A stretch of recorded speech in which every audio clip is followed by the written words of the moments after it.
Alex, I was driving past that new development on the south side yesterday, the one where they've got about 40 houses going up at once, and I had to pull over. Just sat there for a minute watching the framing crews. There is something almost musical about a crew that's in the rhythm, slamming two by fours together until a skeleton just rises out of the dirt. Only you could find musicality in a bunch of guys with pneumatic nail guns at 7 in the morning. To me, it just looks like a giant, dangerous game of Jenga. It's the ultimate 3D puzzle, really.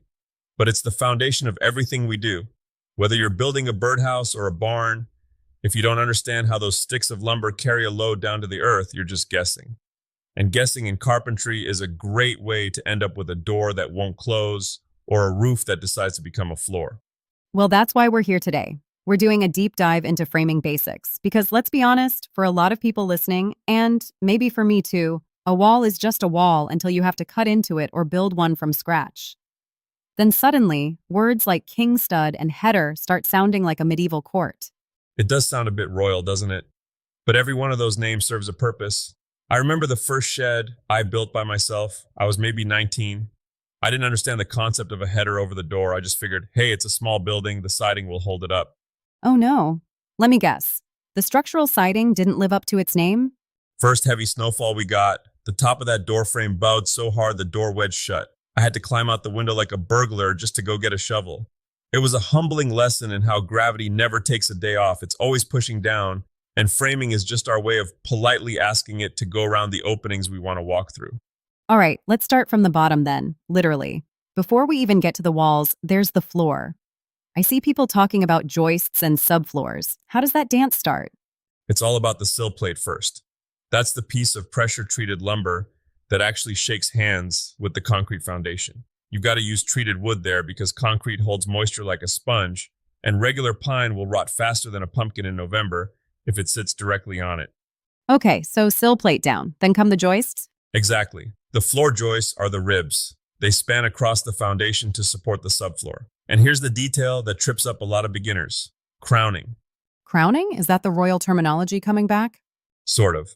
See, no piece of lumber is perfectly straight. If you sight down a 2x10, it's usually got a slight curve to it. You always want that curve, the crown, pointing up toward the sky. That way, when the weight of the furniture and the people starts pushing down, it flattens the board out. If you put the crown down, your floor is going to feel like a trampoline from day one. That makes sense. It's pre-stressing it. But what about the gaps? I see one joist every, 16 inches? 16 inches on center is the golden rule of the industry. It's the magic number because it divides perfectly into 4-foot and 8-foot sheets of plywood or OSB. If you mess that layout up by even half an inch, you're going to be reaching the end of your subfloor sheet and realize there's nothing underneath it to nail into. And there is no lonelier feeling in the world than standing on a piece of plywood that isn't supported by a joist. I can imagine. So you get your floor joists capped with a rim joist to box it all in, you slap down your subfloor, and now you've got a platform. Now we get to the part everyone recognizes, the walls. The anatomy of a wall is where the real logic of framing shines. You start with your plates, you've got the sole plate on the bottom and the top plate on the, top. I've seen some walls with 2 boards at the top. Is that just because someone had extra lumber? No, that double top plate is vital. It's there to tie the different wall sections together. You overlap the joints at the corners with that second layer. It turns individual wall segments into a single rigid box. Without it, your house would have the structural integrity of a cardboard fort. Okay, so we have the top and bottom. Then we have the studs. These are the vertical soldiers holding everything up, right? Right, common studs, usually 16 inches apart again. But life gets interesting when you want to put a window or a door in that wall. That's when the common studs get replaced by a whole family of specialized members. Here we go. The king, the jack, and the cripple. Sounds like a very depressing folktale. It really does, but look at it this way. The king stud is the full height one that runs from plate to plate on either side of the opening. It's the anchor. Nailed right to the inside of that is the jack stud, or sometimes called a trimmer. The jack is shorter. It stops early to provide a shoulder for the header to sit on. Oh, so the header isn't just floating there. It's actually sitting on the shoulders of the jack studs. Precisely. The header is usually a much beefier piece of wood, like 2 2x10s sandwiched together. Its entire job is to take the weight coming from above the window and divert it sideways, down through the jack studs, and into the floor. It's a bridge. And the cripple studs? Those are the shorties. They fill the gaps between the header and the top plate, or between the windowsill, the rough sill, and the bottom plate. They don't carry the main load, but they give you a place to nail your drywall and siding so it doesn't flop around. So I have to ask, why is everyone so obsessed with plumb, level, and square? My uncle used to say, that's what shims and wood filler are for. Your uncle is the reason I have gray hair, Alex. Look, if your wall is 1/8 of an inch out of plumb, meaning it's leaning slightly, that doesn't seem like much. But by the time you get to the roof, that leaning wall has thrown off the rafter angles. Then the roofers are swearing at you. Then the drywallers come in and realize the corners aren't 90 degrees, so they have to go heavy on the mud. Then the finished carpenter tries to install baseboards and they look like a zigzag. So a small mistake at the framing stage. It's a tax you pay on every single step that follows. I once framed a small bathroom where I didn't check the corner for square. I just eyeballed it. When I went to install the bathtub, a rigid fiberglass unit, it wouldn't fit. The room was a trapezoid. I had to rip out 3 days of work just because I was too lazy to pull a diagonal measurement. A trapezoid bathroom. It sounds avant-garde. It was a disaster. Since then, I'm a fanatic about the 3-4-5 rule. You know that one? Refresh me. It's been a while since geometry class. If you measure 3 feet along one wall and 4 feet along the other, the distance between those 2 points should be exactly 5 feet. If it's 5 feet and half an inch, your wall is drunk. Fix it before you reach for the nail gun. Let's talk about the lid, the roof. This seems like the part where people get the most intimidated. Rafters, pitches, bird's mouth cuts. It feels like high-level calculus. It can feel that way, but it's really just about triangles. The most common is the gable roof, that classic A shape. You've got a ridge board at the very peak, which is horizontal, and the rafters lean against it from both sides. What keeps the rafters from just sliding outward and flattening the house like a pancake? Excellent question. That's the job of the ceiling joists. They act as ties. They nail into the bottom of the rafters and the top of the walls, essentially pulling the feet of the rafters together so they can't spread. If you want one of those fancy vaulted ceilings without those cross beams, you have to use a ridge beam, which is a huge, heavy engineered timber that carries the weight like a spine. But for most of us, it's those ceiling joists doing the heavy lifting. And what's a bird's mouth? I hear framers whispering about that like it's a dark art. It's just a little notch cut into the rafter so it sits flat on the top of the wall. It looks like a bird's open beak, hence the name. If you don't cut it, the rafter is just touching the corner of the wall at a single point. Very unstable.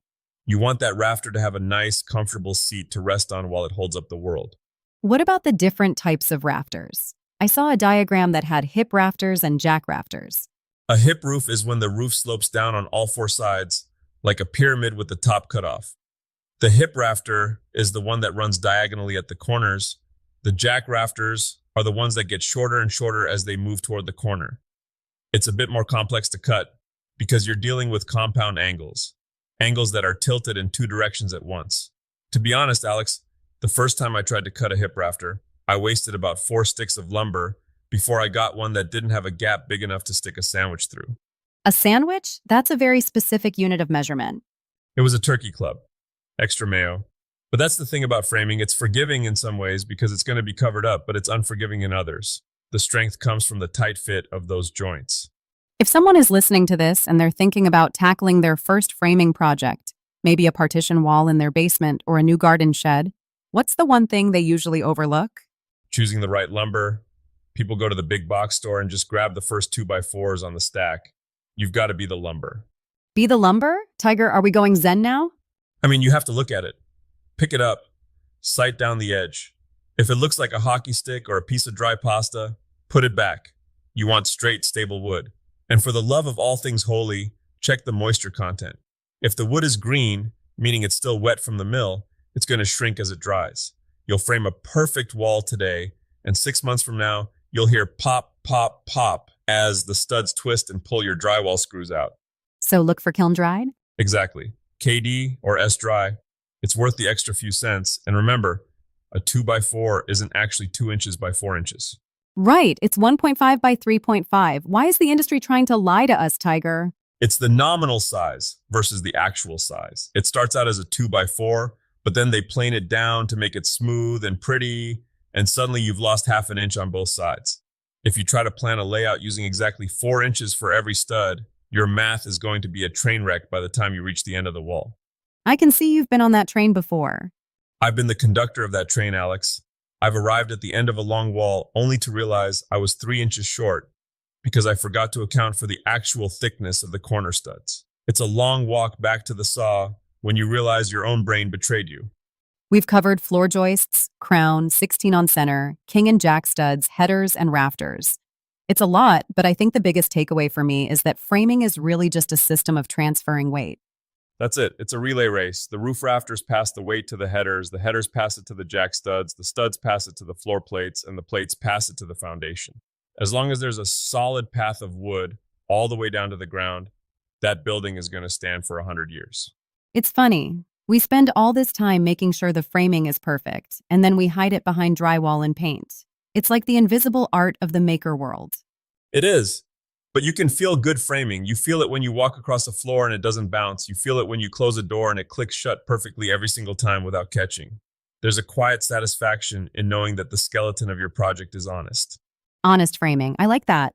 My old mentor used to tell me, build it like you're going to live behind the drywall. He meant that even if nobody sees that header or that corner brace, you know it's there and you know it was done right. Well, I think I'm ready to go frame. Maybe a very small birdhouse. Let's not get ahead of ourselves. Start small. Just remember your 3, 4, 5, keep your crown up, and don't be afraid to pull a nail if it isn't right. The wood doesn't mind, and your future self will thank you. Great advice. Thanks for walking us through the bones of the build today, Tiger. Anytime. Now, go find a tape measure and start checking things for square. You might be surprised what you find. Oh, I already know my coffee table is a trapezoid. Don't tell me. We'll fix that next week.